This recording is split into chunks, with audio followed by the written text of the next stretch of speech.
Hey, en esta ocasión vamos a hablar sobre los diferentes enfoques y teorías educativas que tienen cierta presencia y relevancia actualmente. También hablaremos sobre los estilos de aprendizaje y las llamadas taxonomías. Si quieres ver alguna teoría en particular, puedes ir al minuto y segundo exactos, según el índice que estoy dejando en la descripción del video. Pero antes de entrar en materia, valga recordar que ninguna teoría es perfecta y ningún docente ni universidad aplica un método al 100%. Lo habitual es que se utilicen estos enfoques de forma parcial, en mayor o menor medida. Por lo tanto, debemos entender qué nos dicen estas teorías para obtener lo mejor de cada una de ellas. No está prohibido mezclarlas. Cada quien tiene sus peculiaridades al aprender o aún incluso al enseñar. Adicionalmente, antes de ingresar a las teorías, te recomiendo anotar lo siguiente. Si te interesa el modelo individual jerárquico, préstale mayor atención a la teoría conductista y a la taxonomía de Bloom. También te servirán las teorías cognitivista, constructivista, de inteligencias múltiples y del aprendizaje significativo. Si te interesa el modelo colectivo jerárquico, la teoría del aprendizaje social es para ti. También puedes prestarle atención a las teorías cognitivista, de inteligencias múltiples y de aprendizaje significativo. Si te interesa el modelo individual distribuido, lo mejor será investigar más sobre la teoría del conectivismo del siglo XXI, que es bastante reciente. Adicionalmente, te recomiendo la teoría constructivista y la taxonomía de Fink. Si te interesa el modelo colectivo distribuido, te sugiero enfocarte en la teoría del aprendizaje situado y comunidad práctica, así como la teoría socioconstructivista y, por supuesto, la taxonomía de Fink. Finalmente, la teoría del aprendizaje experiencial y la teoría de los estilos de aprendizaje son válidas independientemente del cuadrante en el cual te localices. Un paréntesis adicional antes de hablar de las teorías. El video que verás a continuación es un fragmento del curso que diseñé sobre educación superior y docencia universitaria. Si resulta de tu interés, puedes escribirme en la plataforma y te daré un 50% de descuento. Sin embargo, el paréntesis en realidad es para aclarar que las teorías no están ordenadas por cuadrantes, sino así en orden cronológico. Ahora sí, vamos con las teorías.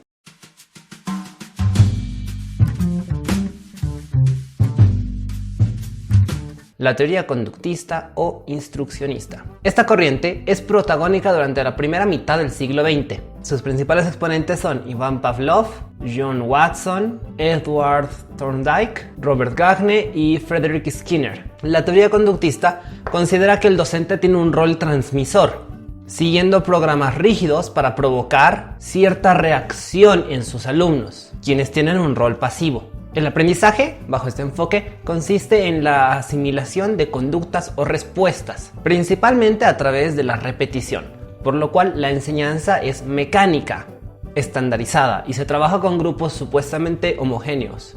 Se emplean castigos y recompensas para estimular la adquisición de aquellas conductas deseadas, para su posterior transferencia a entornos ajenos al aula. La evaluación se basa en resultados. No hay espacio para el pensamiento crítico, ni para cuestionar o indagar un poco más allá de las cosas. El centro está en memorizar conceptos y procedimientos de forma deductiva, yendo de lo general hacia lo específico. La teoría cognitivista. Esta corriente fue protagónica desde la segunda mitad del siglo XX hasta los años 80. Tuvo como principales exponentes a Bartlett, Brunner, Wertheimer, Baddeley, Bredow y Lampert. Bajo esta perspectiva, se considera que los alumnos o estudiantes tienen un aprendizaje más holístico e inductivo. Se engrana el aprendizaje de distintas asignaturas a través del tiempo, prestando atención tanto a la memoria de corto como de largo plazo. Y además se utilizan ejemplos prácticos en la vida de los estudiantes, de alguna manera cercanos a su realidad. La evaluación en este caso está centrada en el proceso. Todavía no se brinda un espacio relevante al pensamiento crítico, pero sí se valora el razonamiento para reforzar los conceptos o las teorías ya existentes. Además, se toma en cuenta la existencia de factores internos y externos al estudiante que afectan en su aprendizaje. La teoría del aprendizaje social. Combinando las dos teorías anteriores, surge Bandura, quien enseña que las conductas mentales son frutos de la observación e imitación. Si bien tenemos la última palabra en qué hacer, el contexto nos influirá en gran manera. Por tanto, aquellos conceptos o procedimientos enseñados en un centro de estudio deben reforzarse mediante el estímulo social. Esto va de la mano con las llamadas pasantías o prácticas profesionales. La teoría constructivista o construccionista empezó a cobrar protagonismo desde los años 70 y se fortaleció durante el resto del siglo XX.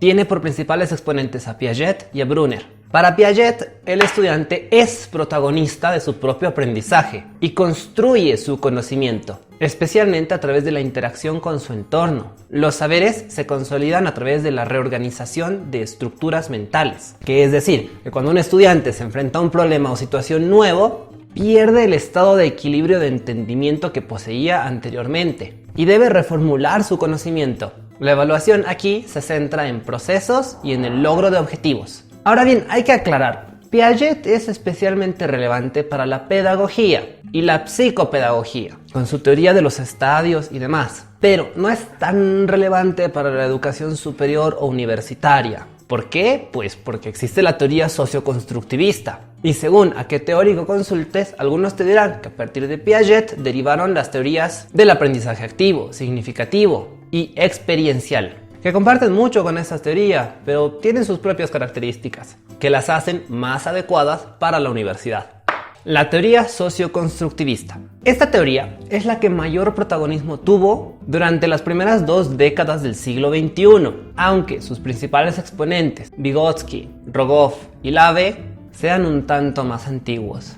El primer autor identifica 3 zonas: aquello que el estudiante no puede hacer, lo que sí, y aquí en el medio está la zona de desarrollo próximo, es decir, aquello que el estudiante puede hacer con cierta ayuda. Bajo este enfoque, el docente es más un guía que un mero transmisor de conceptos. El estudiante es y debe ser protagonista de su propio aprendizaje, pero entendemos además que se ve afectado tanto por factores externos como internos. Las características y demás factores de la teoría constructivista permanecen vigentes, pero se le da relevancia a un detalle: que el aprendizaje surge también a partir de la interacción social. El docente coadyuva al desarrollo de conocimiento colectivo. El trabajo se elabora por equipos y ya no por grupos, asignando un rol a cada miembro. No buscamos el logro de objetivos o la memorización de conceptos, sino más bien el logro de competencias, desarrollar las habilidades necesarias como para que el estudiante pueda hacer algo.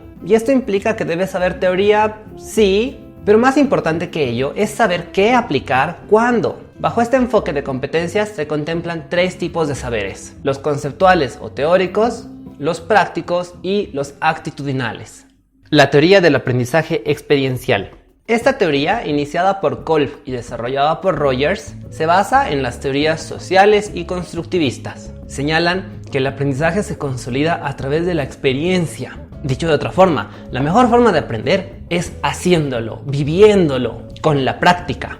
Esto es especialmente válido y utilizado por disciplinas técnicas, desde la gastronomía o la mecánica hasta el trabajo en artesanías y manualidades. La teoría de los estilos de aprendizaje. La teoría de los estilos de aprendizaje tiene por principales exponentes a Honey, Mumford, Kolb, Bandler y Grinder.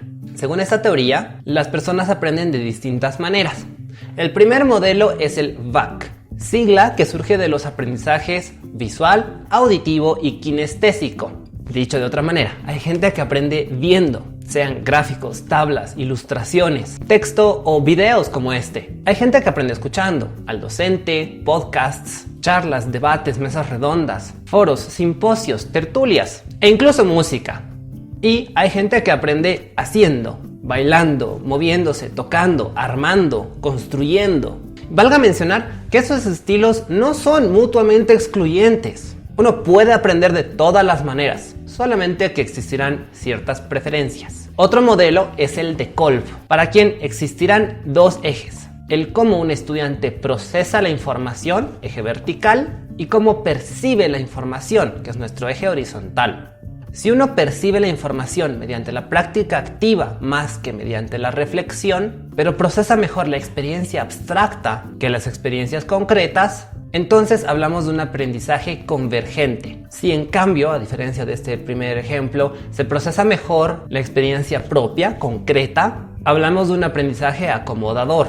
Por otra parte, si el proceso de la información es más reflexivo que práctico y la información se percibe de manera concreta, hablamos de un aprendizaje divergente, mientras que si la información se percibe mejor de manera abstracta, el aprendizaje será asimilador. Lo importante detrás de este modelo y los 4 estilos que nos presenta es entender que hay gente que aprende mejor reflexionando o pensando que practicando activamente, que es lo mismo que hacer cosas. Así como hay gente que aprende mejor a través de cosas abstractas, conceptos, ideas, supuestos, cosas imaginarias, y hay gente que aprende mejor a través de la experiencia propia, situaciones concretas. De este modelo, Honey y Mumford sacan 4 estilos propios: el aprendizaje activo, el teórico, el pragmático y el reflexivo, que dicho de otra manera es aprender haciendo, con explicaciones, viendo el uso en la vida real y observando. Aquí un comentario paréntesis. Dentro de estas teorías surge el llamado ciclo de Kolb, según el cual el aprendizaje tiene 4 fases: la experimentación, la reflexión, la conceptualización y la aplicación, que van en ese orden, pero puedes empezar por cualquiera de ellas. Puedes hacer algo primero y ver qué pasa, o puedes preguntarte qué pasaría si y luego hacerlo. La teoría de las inteligencias múltiples. Continuando con las teorías que nos hablan sobre las distintas formas de aprender que tienen las personas, Gardner en 1983 propuso que los estudiantes tienen 7 tipos de inteligencias. Y esto nos lleva a que existan distintas formas de aprendizaje. Las inteligencias vendrían a ser la lógica matemática, lingüística, espacial, musical, cinético-corporal, interpersonal e intrapersonal. Desde esta perspectiva hay estudiantes que son mejores en unas cosas que en otras. Y esta teoría ha tenido un fuerte impacto a nivel de colegio y supuestamente justifica que una vez que la gente entra a la universidad se vaya por ciertas carreras en lugar de otras. Pero esto no debe utilizarse como excusa. No hay evidencia científica válida que demuestre que uno es malo para cierta cosa solo porque es bueno en otra. Todo puede aprenderse. Lo que variará será de alguna manera nuestra facilidad y predisposición. Y sí, es cierto que ciertas ramas académicas difieren en metodología y en contenido respecto a otras. Estudiamos distintos fenómenos y esto implica que como ramas académicas y como distintos tipos de ciencias que somos, tengamos nuestras diferencias. Y que obviamente un doctor en biología no va a entender las cosas que maneja un doctor en economía y viceversa. Pero esto no quiere decir que uno sea estúpido para lo otro, solamente que no tiene todo ese background y camino de aprendizaje como para llegar a dominar esos conceptos. Pero seguramente si empezase desde aquí y fuese aprendiendo todas esas cosas, eventualmente llegaría tranquilamente a aprender todo lo demás. Que hayan carreras más difíciles que otras, bueno, ok, eso es un tema aparte, pero en términos de educación, sí hay distintos estilos de aprendizaje, pero eso no implica que porque te vaya bien en una cosa no puedes hacer la otra. La teoría del aprendizaje significativo. Una teoría que ha cobrado relevancia últimamente es la del aprendizaje significativo. Sus principales exponentes son Ausubel y Novak. Hacen énfasis en que todo cuanto aprendan nuestros estudiantes debe tener significabilidad lógica, es decir, que sea relevante, con una organización clara y que se pueda relacionar con la realidad inmediata o con conocimientos previos. Así también deberá poseer una significabilidad psicológica, es decir, que el contenido se adecue al desarrollo de cada estudiante. Pero además se toma en cuenta la motivación que posea cada uno de ellos. De hecho, para Ausubel, el aprendizaje se divide en 4 categorías: la intrapersonal, la situacional, la cognoscitiva y la afectiva social. En combinación, dan lugar a 3 tipos de aprendizajes significativos: el de representaciones, el de conceptos y el de proposiciones, cada cual más complejo que el anterior. Pero todos estos requieren organizadores previos, que pueden ser introductorios, expositivos y comparativos, adecuándose a las necesidades y capacidad de cada estudiante, siempre buscando que lo aprendido sea útil, práctico. La teoría del aprendizaje situado y comunidad práctica.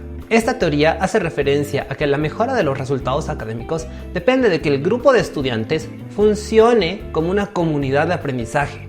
Valga decir, que el aprendizaje se desarrolla de manera colaborativa y que por tanto va más allá del aula o la universidad, reconociendo al trabajo, a las organizaciones como lugares de aprendizaje, especialmente por el carácter práctico que poseen. La teoría del conectivismo del siglo XXI.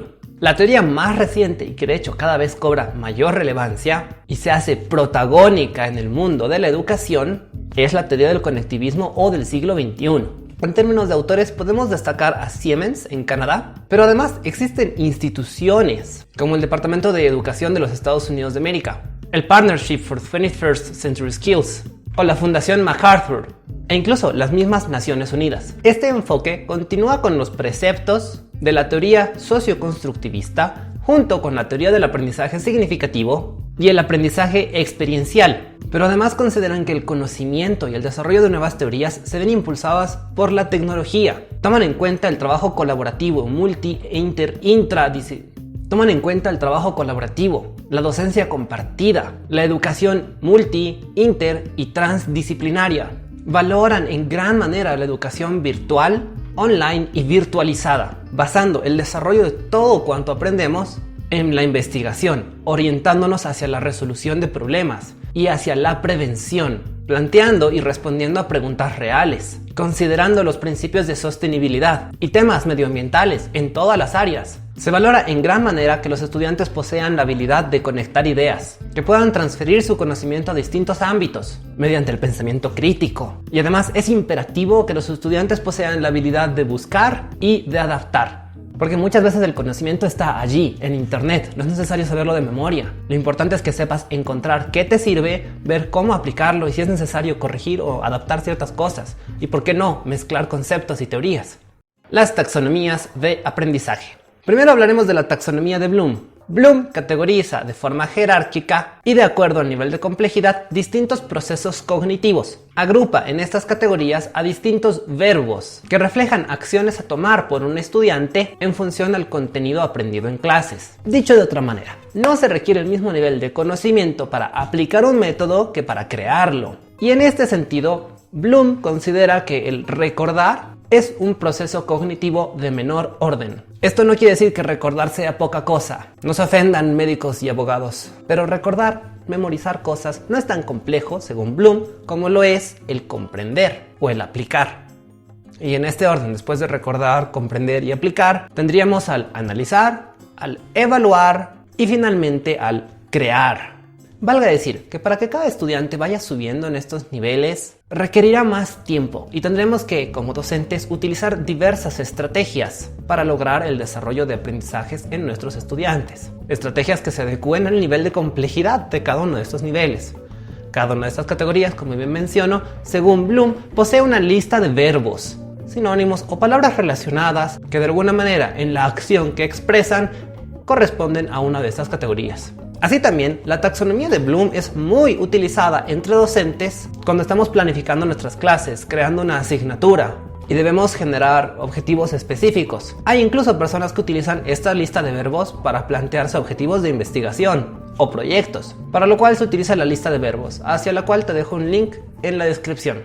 Nuestro último punto en esta clase es la llamada taxonomía de Fink, misma que sucede a la taxonomía de Bloom y a diferencia de esta va más allá del mero aprendizaje cognitivo, pues de hecho se relaciona en gran manera con la teoría del aprendizaje significativo. Ahora bien, en lo que refiere a esta taxonomía, Fink señala 6 dimensiones cuya interacción promueve el aprendizaje significativo y que de hecho este ocurre solamente cuando se combina la experiencia con el aprendizaje en sí.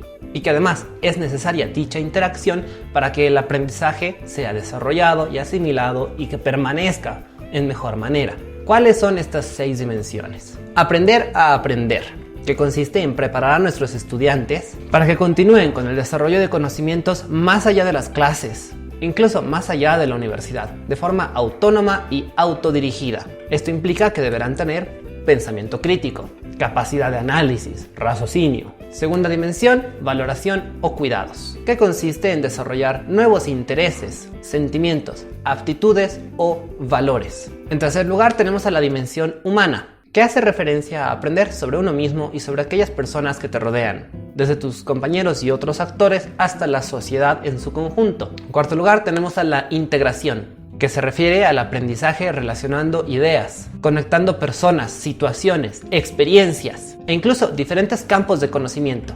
En quinto lugar está la aplicación, donde importa la experiencia práctica, el aprender haciendo, y es sumamente relevante el factor de creatividad. Y finalmente está el conocimiento fundamental, que según en qué libro consulten a Fink puede estar en sexto lugar o en primer lugar, pero al final de cuentas lo importante no es el orden de las dimensiones. En lo que refiere al conocimiento fundacional, estamos hablando aquí de conceptos, terminología, entender ideas clave, los fundamentos teóricos. Dicho todo ello, aquí concluye nuestra clase sobre enfoques y teorías educativas. Valga recordar que las teorías están ordenadas en secuencia cronológica, según la relevancia que tuvieron a través del tiempo, desde las más antiguas hasta las más recientes. Si te quedaron dudas, puedes dejarme un comentario y como siempre, para seguir aprendiendo, nos veremos en el siguiente video.